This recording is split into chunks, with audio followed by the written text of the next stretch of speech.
bachcho, let's read this question. The question says Cp minus Cv for an ideal gas is dash. The key concept for this question is Cp and Cv. तो Cp हमारे पास होता है heat capacity at constant pressure. See, इसको हम लोग simple language में कह सकते हैं किसी भी सब्सटेंस की 1 ग्राम टेम्परेचर को अगर हमें 1 डिग्री सेल्सियस बढ़ाना है तो जितनी हीट देनी पड़ती है एट कांस्टेंट प्रेशर उसी को हम लोग Cp बोलते हैं. ओके और अगर हम लोग Cv की बात करें इसको हम लोग बोलते हैं heat capacity at constant volume. यानी किसी भी सब्सटेंस के 1 ग्राम मास को 1 डिग्री सेल्सियस टेम्परेचर बढ़ाने के लिए जितनी हमें हीट देनी पड़ती है एट कांस्टेंट वॉल्यूम वो हमारे पास Cv हो जाती है. ठीक है. नाउ अब हमसे पूछा है Cp माइनस Cv क्या होगा. अगर हम कोई एक गैस ले लें किसी कंटेनर में और ये हमने उसका वॉल्यूम फिक्स कर दी. ये जो पिस्टन है वो मूवेबल पिस्टन ये फिक्स्ड पिस्टन है और अब इसको हम लोग हीट देना शुरू करते हैं. राइट. लिया हमने बंसर बर्नर और इसको हीट करना शुरू किया. तो क्या होगा. ये जो गैस है इसका क्या होगा.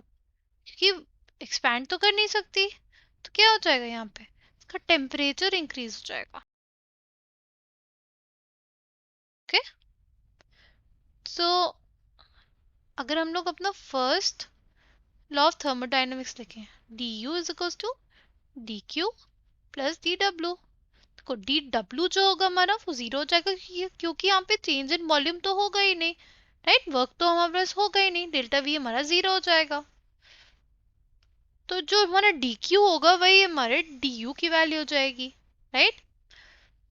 और जो dq आता है इस केस में हमारे पास it is n cv delta t.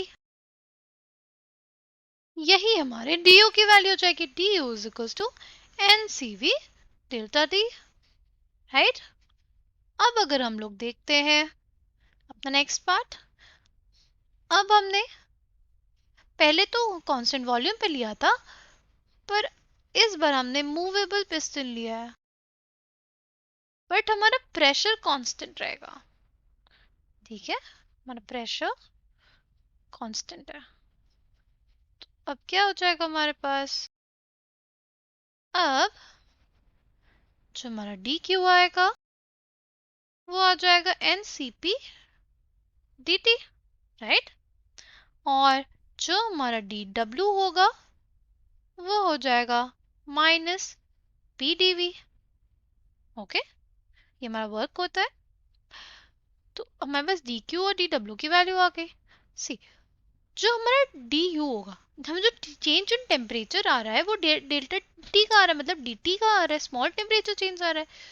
तो जो हमारी इंटरनल एनर्जी होगी ना उतने ही टेम्परेचर की जो हमारी इंटरनल एनर्जी होती है वो बेसिकली टेम्परेचर पे डिपेंड करती है. तो अगर dt टेम्परेचर दोनों में राइज हो रहा है राइट दोनों में ही dt टेम्परेचर का फर्क पड़ रहा है तो हमारे पास जो du होगा राइट जो हमारे फर्स्ट केस में du आया इंटरनल एनर्जी आया वो बराबर हो जाएगा हमारे जो सेकेंड केस में d होगा उसके भी. Right. For that small change in temperature dt के लिए. तो हम लोग अब लिख सकते हैं जो हमारा फर्स्ट इक्वेशन ऑफ थर्मोडायनेमिक्स है du is equals to dq plus dw. Right. du हमने क्या निकाला था. हमने निकाला था n cv dt. dq जो हमने अभी कांस्टेंट प्रेशर के लिए निकाला वो क्या था. वो था ncp dt. और जो dw है हमारा वो क्या होता है. वो होता है हमारा minus p dv. Right. Now अगर हमारे पास pv is equals to nRT होता है या pv is equals to RT ले ले फॉर 1 मोल ऑफ गैस. अगर हम इसको डिफ्रेंशिएट करेंगे तो क्या आ जाएगा, VdP plus PdV is equals to RdT plus TdR। देखो यूनिवर्सल गैस कांस्टेंट है तो ये तो हमारे पास जीरो हो जाएगा, हमारे पास प्रेशर भी कांस्टेंट है तो ये भी टर्म हमारी जीरो हो जाएगी, यानी जो हमारा PdV होगा वो हमारे RdT के बराबर आ जाएगा, राइट। तो अब हम लोग लिख सकते हैं ना कि जो हमारा NCV dt है is equals to NCP dt minus R dt। अब हमारे पास जो dt कट जाएगा, क्या बच गया हमारे पास, NCV is equals to NCP minus R।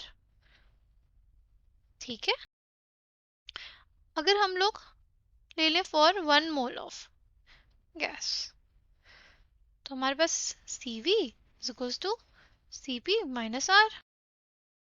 अगर हमें R लिखना होगा तो क्या आ जाएगा, CP माइनस CV।